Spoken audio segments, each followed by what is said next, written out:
We have had some pretty amazing fight cards this year. We have had UFC 300, we've had UFC 306 at the Sphere, and we have had UFC 308 recently, which had some pretty insane outcomes. And as well as those outcomes, we had 5 out of 6 undefeated fighters on the card retain their undefeated records, which got me thinking, how long will it take for every undefeated fighter on the UFC roster to actually lose their lose their undefeated record? Or would they ever lose that record at all? So to answer those questions, I have got every single notable undefeated fighter on the entire UFC roster in this tier list that's now on your screen. And I can tell you, I'm very keen to go through this tier list because just the caliber of undefeated fighters that we have now, you can just see with some of them from the bottom of your screen, they are easily the best that we have had in the UFC up to date. I mean, just the caliber of all of them pretty much now, just with the way the game has evolved, a lot of them very, very well rounded, causing a lot of problems in their respective divisions. And look, with them being the most notable undefeated fighters, if there are any that I have missed, feel free to leave a comment below. I'll be happy to give them a ranking, and also I'll comment my reasoning as to why I've given that rank. Now, obviously with the rankings, we look at the tiers. The tiers consist of Mission Impossible at the top, meaning that their 0 is borderline impossible to take from them, or I just don't really see it happening anytime in the near future. They are just the elite of the elite, and there's just not really answers for them in their respective divisions at the moment. Tier 2, very self-explanatory, losing their 0 within 4 to 5 fights. Tier 3, within 2 to 3 fights. And then the bottom tier, the O's got to go. They are losing their 0 in the next fight. So that's pretty self-explanatory, but I do want to give a disclaimer here. Just because a fighter is a tier above doesn't mean that they are better than those below them. It just simply means that they are simply more likely to stay undefeated for longer, because you can't really compare a flyweight to a light heavyweight in that instance, because they are fighting completely different fighters. So with all that hopefully making sense, let's kick it off with one of the 5 UFC 308 winners that stayed undefeated in Lon Murphy. Now, with Lon Murphy, I do believe that he is very good, very clean. He's just a good kickboxer. I mean, he's showed leaps and bounds of positive changes when it comes to his wrestling too. We saw that against Dan Ige. He obviously came through adversity, got knocked down, and then won those last 2 rounds. Now, with him obviously filling out that game, it makes him so much more of a threat. But when we're looking at fighters like an Ilia Topuria, when we're looking at even fighters like a Evloev as well, and especially guys like Diego Lopez, who have very advanced ground games, and with Lerone being at that top 10 area now, I do think that it's only a small matter of time before he does run into his first hurdle, and I do think that he is going to lose his 0 in 2 to 3 fights. Now, if he can improve his grappling leaps and bounds, there is a possibility. I mean, he could be up in the Mission Impossible area. We just don't know, but I feel like on the safe side and analytically, when we're looking at the fighters that are in featherweight, because featherweight is a difficult division. There's a reason why there's only been so little champions in that division, and it's because it's always been so stacked. And Lon Murphy honestly is in that conversation for being in that stacked department, that stacked area. He's a very, very good fighter, but I can see him losing to someone like a Max Holloway, Diego Lopez, or obviously an Ilia Topuria. Now let's move on to Azamat Murzakanov. Azamat Murzakanov 14-0 at the moment. Thing that's tricky though, he doesn't have a lot of time. He's around 36 to 37 years old now, I believe. And honestly, he's a good striker, very good striker.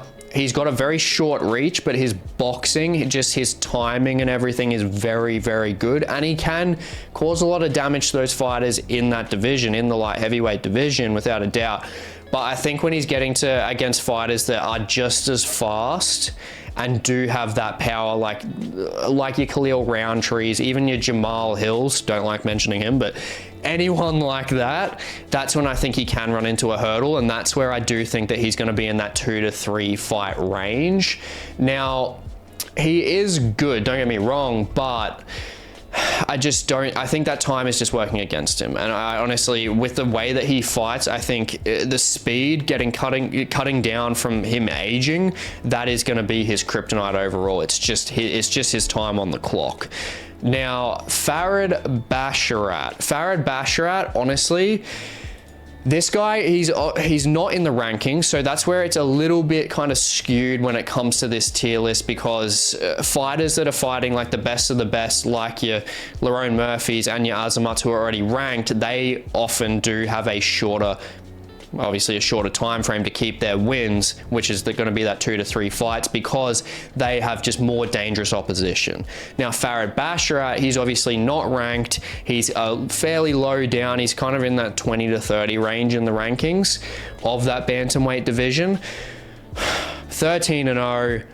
The guy is really good. Honestly, I'm very impressed. I mean, if it's anything to go by from his last performance against Victor Hugo, who was 10 pounds heavier than him, and he still just mopped the floor with him. He honestly beat him 30-27 in my opinion.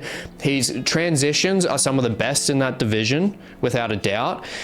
He's got, obviously he doesn't have a KO power threat, but he is still very versatile on the feet, which I do like. And that's where I think him being so far down the rankings and really rounding out that game and just having that transitional capability there and the wrestling, that is so much more advanced than any of the fighters that are around his ranking at the moment. Got to put him in 4 to 5 fights. He could run into trouble in the rankings, definitely, without a doubt. We just got to see how he goes, but he's still in his 20s. But I do think that he's a good fighter, but he's not a Mission Impossible kind of fighter. Now, Shara Bullet. Shara Bullet's an interesting one because he has just gotten into the rankings. Shara Bullet is obviously a very entertaining striker. We know that, literally just hit a bloody double spinning back fist at 308. Fantastic performance from him, but he is one of the fighters that has the cherry picked matchups. So he's not fighting ground game experts, and middleweight is changing up a bit. You know, you got Anthony Hernandez in there, which I think that's probably one of the worst matchups that obviously Bullet could have. And then you've got guys like DDP as well. You've even got Imavov in there who's got decent grappling. I mean, Brendan Allen as well.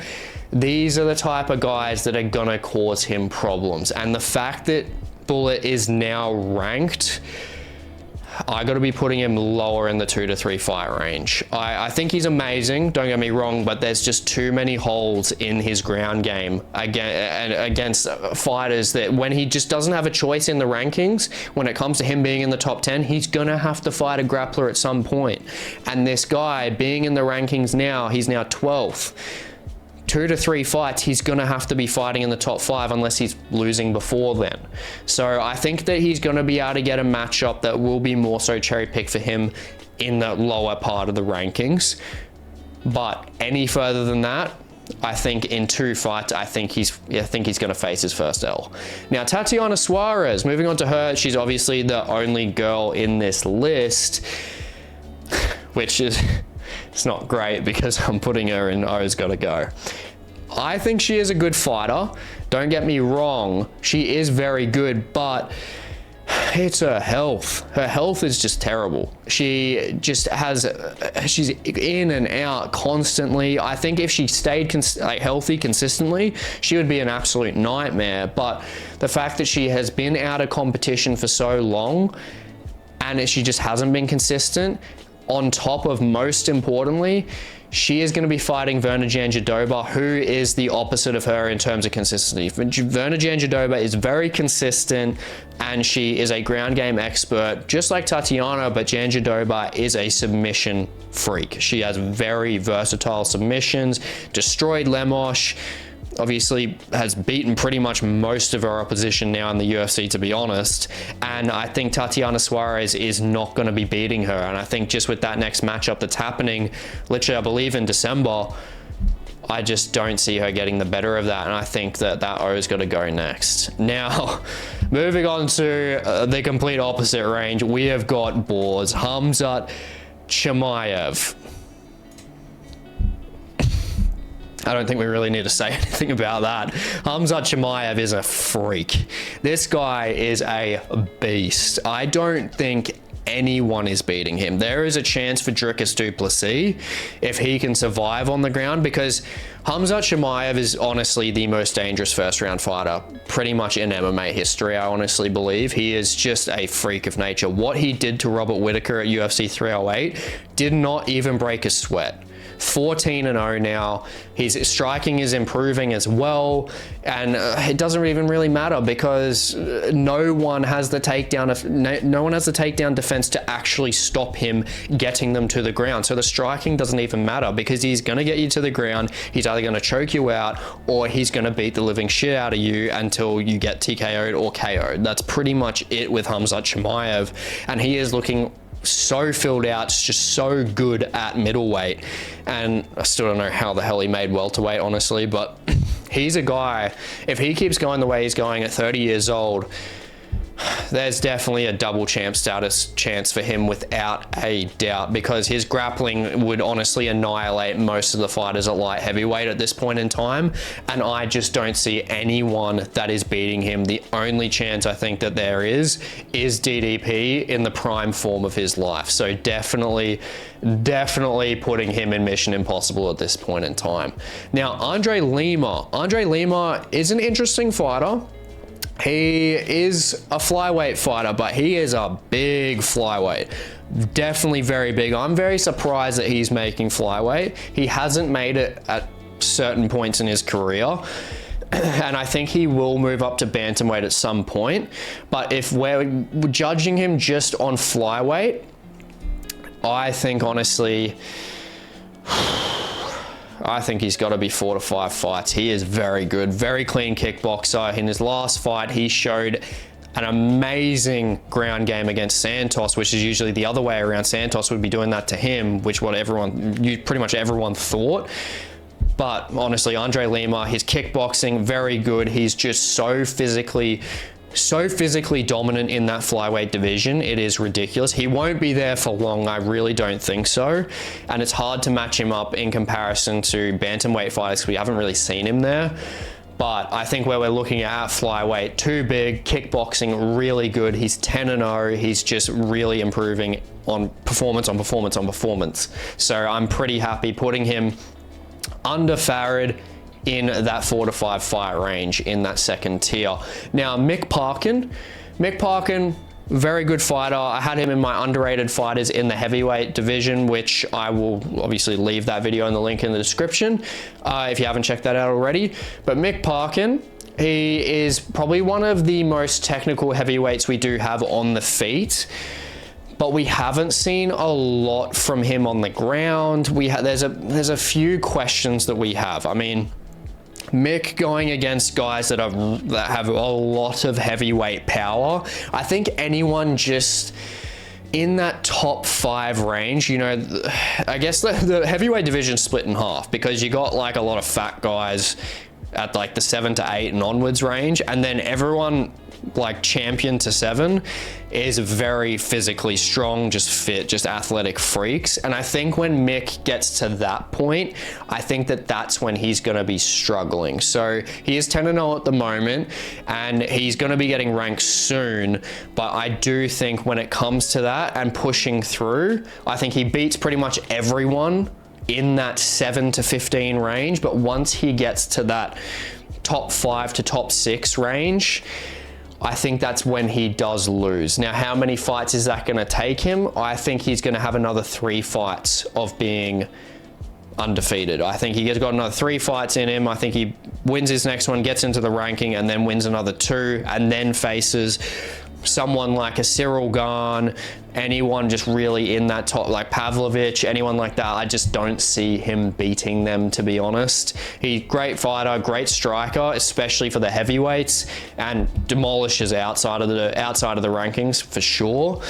But yeah, leaning into that top tier, I just don't see him getting past that. Now, next up, Shavkat Rakhmonov.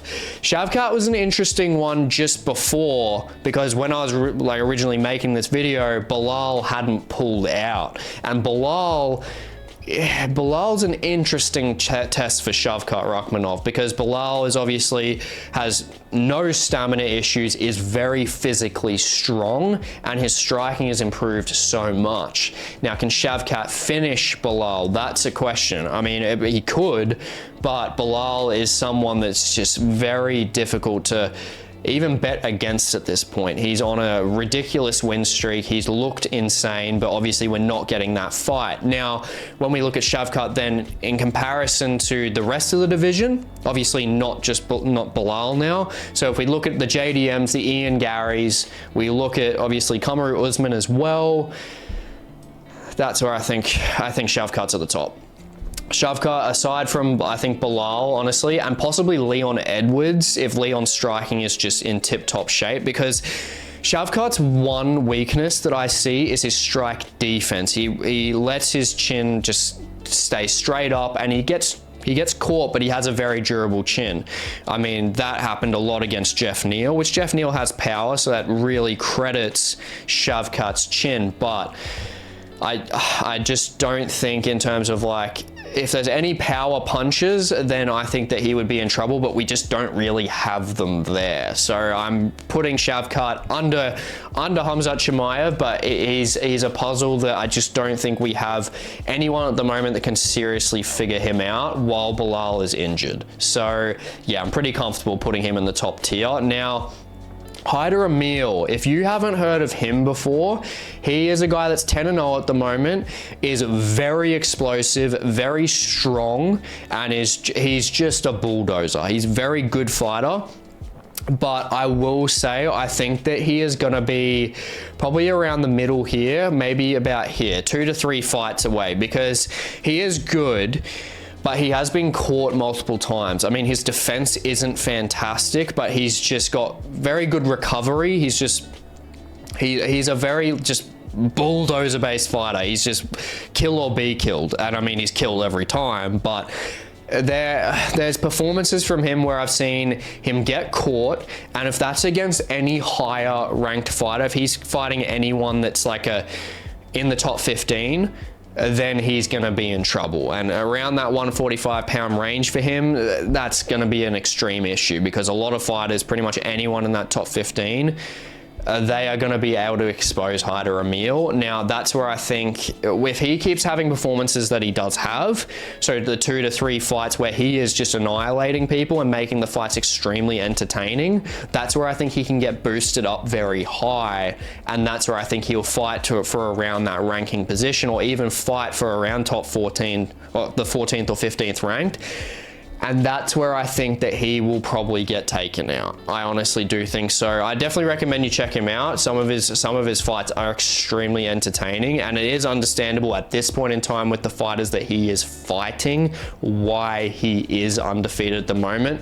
But when that competition starts to ramp up, I think he's losing his zero. Now, Umar C, light heavyweight division, 11-0. He is very good. Very good. I think that he is someone that is just very well-rounded and kind of a surprise coming into the light heavyweight division, and is a bit of breath of fresh air, because the light heavyweight division isn't far off the heavyweight division when it comes to ground game. There's just not much of it there, whereas Umar C does have good submissions. He's got good ground game, very good wrestling. He knows how to lace up the legs. He's just very dominant in that fashion, and he's also very, very strong. And he's only just come into the UFC. He's only about 2 fights in at the moment, but I think honestly, the way that he is fighting, I can see him going another 4 to 5 fights. I think he's someone, he could be someone that could be a mission impossible at one point, because obviously he's young, he's improving a lot. But when he gets up to that, around that ranking position, I think that he still will do well when he gets into the rankings, because I think he will. But I think there will be a fight in there that he will lose. I think he'll lose to someone that is just very, very experienced in that division, that's been there for a while. He could lose to like a Khalil Roundtree, possibly. Anyone like that. It obviously depends as well with the time frame, which is difficult, because we don't know where all the fighters are going to be when this guy is obviously up there. But I do think just the way the MMA moves, even if there's like a regional signing or something like that, even if like Impa comes back, we just don't know if he fights at light heavyweight. There are tests for Umar, and I just don't see him being undefeated for the rest of his career. Fighters like that, it's very rare. I mean, it's the Khamzats and Shavkat kind of level. That's what we're talking about here. So it's very difficult to really see that. I mean, the only fighter that's done it is literally Khabib. So yeah, I'm not really putting that much faith in him to obviously be undefeated his whole career. But I do think 4 to 5 fights, I think he can have very good performances. But then I think he hits that roadblock. Now, Rafael Estevam, another guy that I spoke about in my underrated fighters video, who I am very keen on.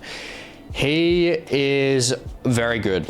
I think that he is someone in that flyweight division, with the ground game that he has, is very dangerous. If he just works on his cardio and really tightens up that striking, he's going to be a menace. But the thing is, why I've put him in that 4 to 5 fight tier is because he has so much time. He hasn't been in the UFC for a long time. He's still fighting that pretty fresh opposition that he is just better than, similar to like Farid Basharat as well.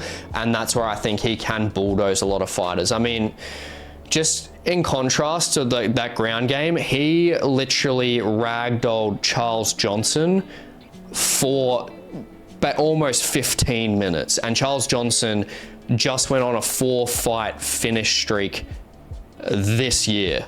Like, he is a beast. Well, three fight finish streak and one obviously decision win, but yeah, he is a very, very good fighter, and that's just obviously comparing that. So his ground game is extremely dangerous. Definitely keep a lookout for him. 12-0 at the moment. I think he can get to around the 16, 17-0.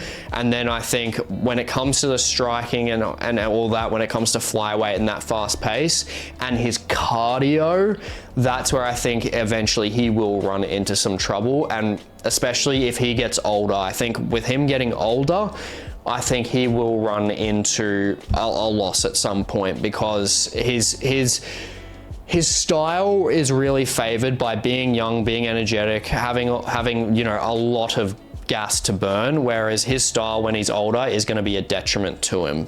So yeah, definitely in that A tier. Now, Bo Nickal, very interesting one. He is 6-0 at the moment, and is an extremely good wrestler. Has showed good striking as well and good submission. I mean, he's a very well-rounded fighter. But he's not a mission impossible. He's definitely not a mission impossible. There's a lot of hype on him, but he's also in the late 20s, and he's 6-0. He hasn't a shit ton of experience overall, and there's fighters in middleweight, your DDPs, your Stricklands, honestly, your Hernandez's even, to be honest. I think when it gets to that caliber, I think that he can get taken out. I don't get me wrong, wrestling fantastic, one of the best in that division, but there are better strikers than him. There are better submission artists than him, and someone there can expose him. Now, Ilia Topuria, number one without a doubt. I mean, I don't think there's any argument here, because he is pretty much the face at the moment. I mean, him and Alex Pereira obviously battling for fighter of the year. Ilia knocks out Volkanovski, knocks out Max Holloway. He has amazing wrestling, like wrestling base, Greco-Roman base. He's got BJJ, he's a BJJ black belt. He's got fantastic one-hit KO power, which we all definitely know now. There is no answer for him. If Holloway and Volkanovski cannot beat him, there is no one else in featherweight that has a strong chance at all. People might say Diego Lopez with the speed, very good. Strike defense, not liking it at all. Diego Lopez has been finished in his career as well by KO TKO, and Ilia, I honestly think will just do that again. So Ilia, honestly, he is a nightmare of a puzzle to work out, 100% the definition of Mission Impossible. Now, moving on, Rinya Nakamura. Rinya, he is a very good fighter. He's bantamweight.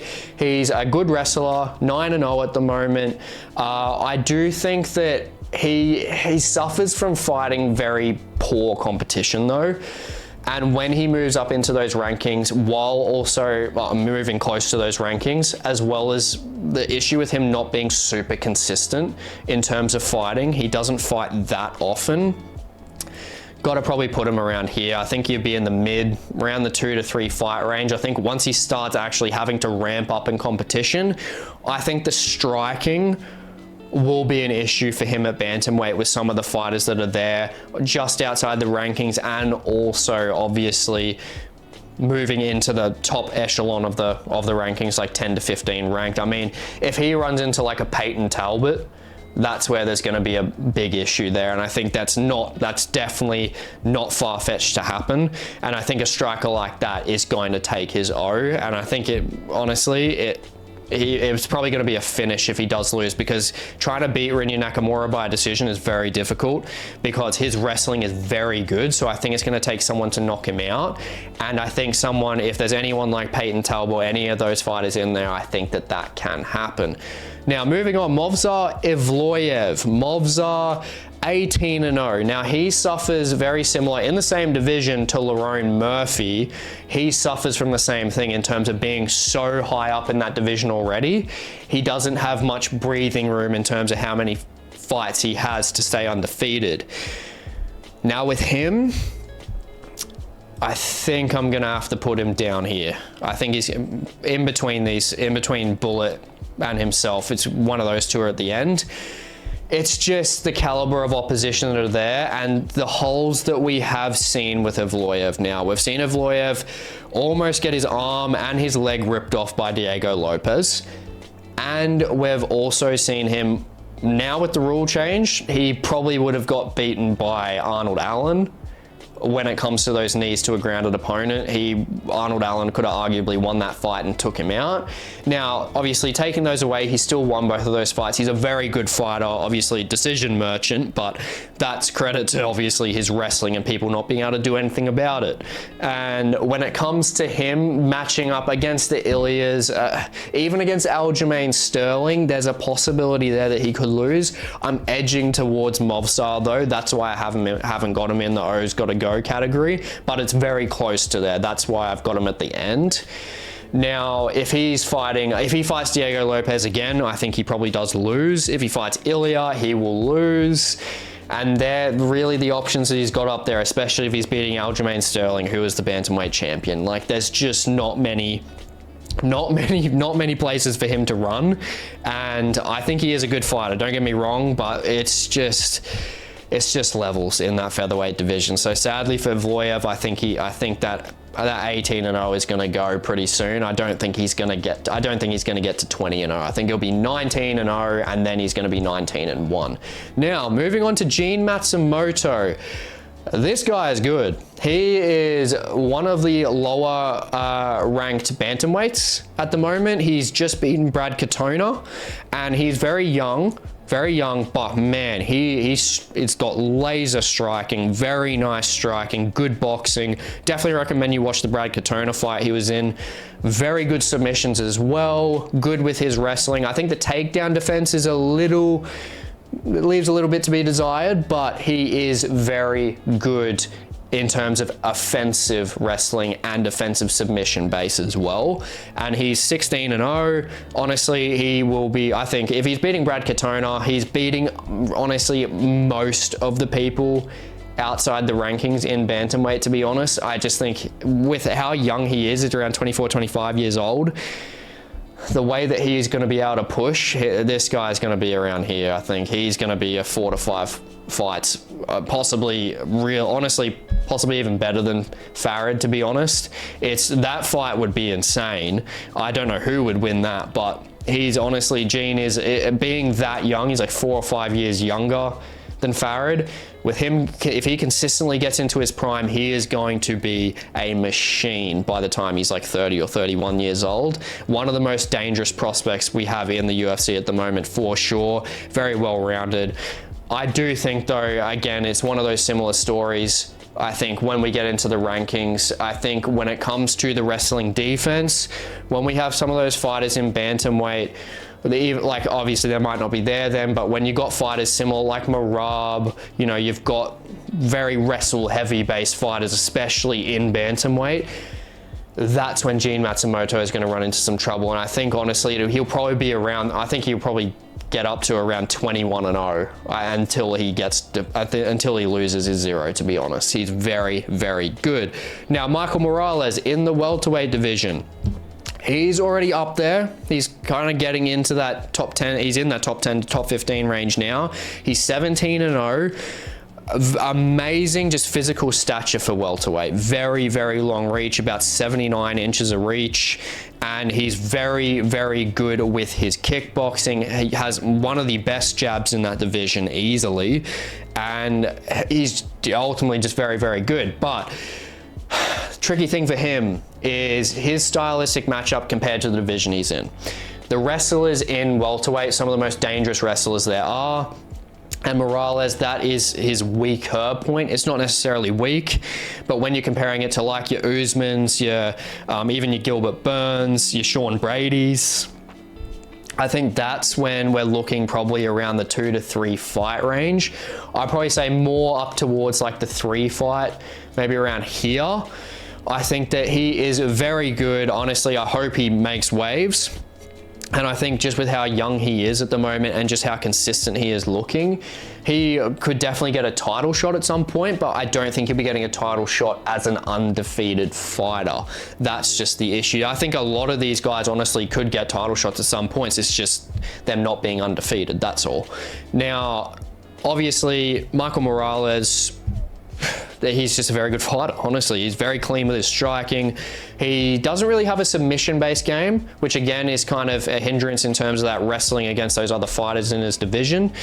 Ultimately, I think he's probably around that 3 fight range. I think once he gets into that top 5 and he fights some of those dominant wrestlers, I think that that's when he's going to lose his O.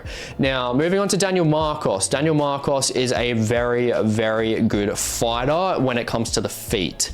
He's very similar to like your Gene Matsumoto and your Michael Morales, actually, in terms of him being able to stay on the outside very well and utilize just very good straight strikes. He's just very consistent when it comes to his accuracy. He's just very clean fighter. But the ground game is left a little bit to be desired, and the issue is he is fighting Saeed Nurmagomedov next, and that's where I think he is going to be in the O's got to go. I think Saeed's just guillotine offense, his submission offense in general, and his ground game, to be honest, is just going to be a little bit too much for Marcos, while obviously Saeed is very good on the feet as well. I think there's just going to be too much there for him to deal with, and I think he's going to lose his 0 next up.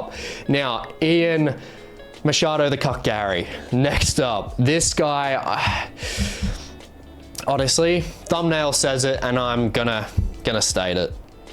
He's losing his O next. I think Ian Gary, I think he's had a run, pretty decent run. He's 15-0.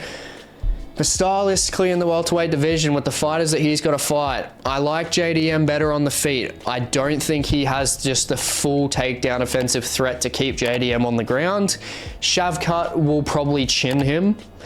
Usman will out-wrestle him, and Usman's got great submission defense.